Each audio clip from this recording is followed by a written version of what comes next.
अभी देखिए नियोजन नीति 60-40 अपने पेपर में पढ़ा होगा। 60 यानी झारखंड मैंने जो रिजर्वेशन है उसमें भी अब आश्वस्त नहीं हो सकते हैं, क्योंकि यहाँ फर्जी में ओबीसी और ईडब्ल्यूएस बन जाता है। यानी उस 60 में भी आप 5-10% नुकसान कर देंगे, यानी 50-50, यानी 50% नियोजन पॉलिसी के अंतर्गत 50% नौकरियां झारखंड को और बाकी 50 ऑल ओवर इंडिया। क्यों होगा? यही तेलंगाना स्टेट है जो भारतीय संविधान आर्टिकल 371D के अनुसार अपने राज्य की 7% नौकरियों को अपने राज्य को सुरक्षित करता है। यही कर्नाटक है जो 3rd और 4th ग्रेड की 7% नौकरियों को कर्नाटक के लिए आरक्षित करता है। तो जब हम बात करते हैं झारखंड में झारखंडियत की, झारखंड के निवासी की, तो कौन सा गुनाह करते हैं? अब इसमें देखिए क्या होगा। यदि ये 50-50 का फंड अप्लाई होता है तो बाकी जो 50 जो अन्य राज्यों के होंगे और उसमें मान के चलिए 90% अन्य राज्य के होंगे। यदि आपको लगता है कि नहीं हम कुछ भी बोल रहे हैं तो 2-3 महीना पीछे चले जाइए। झारखंड के स्थापना दिवस के दिन इंजीनियर का रिजल्ट क्लियर हुआ था, जिसमें शायद 263 को बहाली क्लियर किया गया था। जो जनरल मैंने जो ओपन कोटा था उसमें 96% गैर झारखंड के लोगों का हुआ। ये हम नहीं आंकड़े कह रहे हैं। जो जनरल कोटा ओपन कोटा था यानी कोई भी आ सकता है, उसमें 96% जो इंजीनियर थे वो बाहर थे। तो ठीक उसी प्रकार जो 50-50 की वैकेंसी आ रही है इसमें फिर 90% बाहर के लोग आएंगे। अब क्या होगा? बाहर के लोग आएंगे वो बड़ी बात नहीं है। यहाँ अब क्या नियम है, यदि बप्पा यहाँ नौकरी करते तो बेटवा झारखंडी भाई। यहाँ ये भी रूल है कि बप्पा यहाँ नौकरी कर लो तो बेटो ही के निवासी भाई। यानी अब वो सीधे 50-50 से दोनों तरफ, यानी चाहेगा तो एगो बेटा को इधर वाला 50 में फॉर्म भरवा सकता है और एगो बेटा को जो ओपन 50 है वहां भी फॉर्म भरा सकता है। अब आप कहेंगे कि नहीं आप तो कुछ भी बोलते हैं। चलिए उदाहरण देते हैं। हम धनबाद जिले से आते हैं, वहां एगो बागमारा ब्लॉक है। उस ब्लॉक के अंतर्गत एगो मोहदा नाम का क्षेत्र है। वहां 2 भाई बहन दोनों दरोगा बना। भाई दरोगा बना है, झारखंड का दरोगा चतरा में ड्यूटी है और बहन जमुई में बना। जमुई झारखंड में नहीं, हम इतना जानते हैं। कहाँ आप खोज यानी वे लोग दोनों जगह। ये जो 60-40 है वो एगो बेटा को 60 में भी डलवा सकता है और एगो बेटा को 40 में। कहे कौन नौकरी कर चुका है, वो यहाँ नौकरी कर चुका है।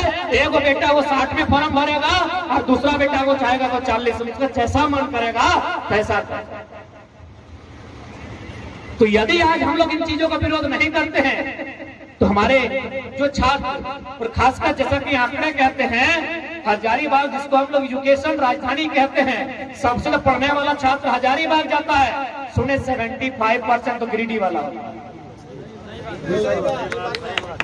75% गिरिडीह वाला होता है। कैसे पढ़ता है वहां? बाप का सरकारी नौकरी है, होगा 2-4% सरकारी नौकरी का बेटा लोग होगा।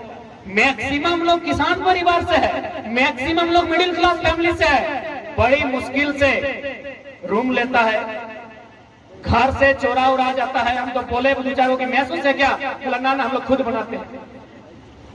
यानी किन विकट परिस्थितियों में आज झारखंड के लोग, झारखंड के युवा पढ़ाई पढ़ रहे हैं। हजारीबाग में, रांची में जाके, धनबाद में जाके तैयारी कर रहे हैं। और जैसे ही तैयारी 10 साल 12 साल, किसी का पेट बढ़ गया, किसी की आंख की रोशनी चली गई, कोई तो टकला हो गया, 2-4 को तो बूढ़ा हो गया।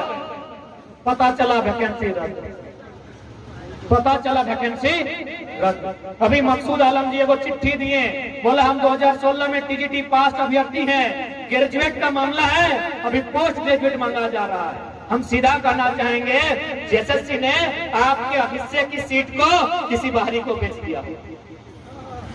जेपीएससी में भी एक मामला आया था कुमारी दीप प्रेरणा का, BC1 से एगो सीट था, कुमारी दीप प्रेरणा का दावा था।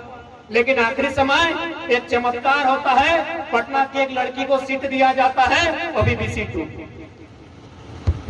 यानी इस राज्य में ऐसी ऐसी घटनाएं घट रही है जिस पर आप यकीन नहीं कर सकते, जिस पर आपके कानों को यकीन नहीं होगा ना, आप किसी भी कानूनी प्रक्रिया से अगर होकर जाएंगे तो आप यकीन नहीं कर सकते हैं आज इस राज्य में इतनी दुर्दशा हो। तो इसके लिए जिम्मेवार कौन है?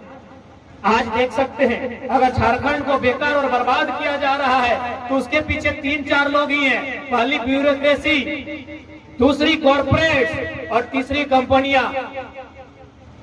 तो इनको सपोर्ट कौन कर रहे हैं? हमारे विधायक। क्योंकि लोकतांत्रिक व्यवस्था में आज अभी पूर्व के वक्ता लोग कह रहे थे कि आज के नौजवान कहते हैं आई हेट पॉलिटिक्स। यही हमारी हार हो जाती है। आई हेट पॉलिटिक्स, जैसे ही हमने कहा कि हम पॉलिटिक्स से, राजनीति से नफरत करते हैं, यकीन मानिए उसी दिन आप अपने देश से नफरत करते हैं।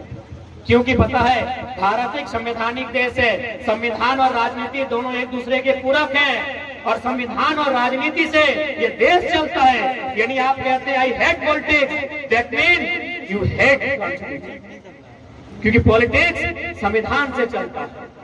इसलिए आप ये कह सकते हैं आई हेट पॉलिटिशियन। हम अपने राजनेताओं से नफरत करते हैं। यदि आप राजनीति से नफरत करते हैं तो फिर हम लोग के लिए ये बालू खेलना है, मिट्टी काटना है, बाकी पॉलिसी तो विधानसभा के भीतर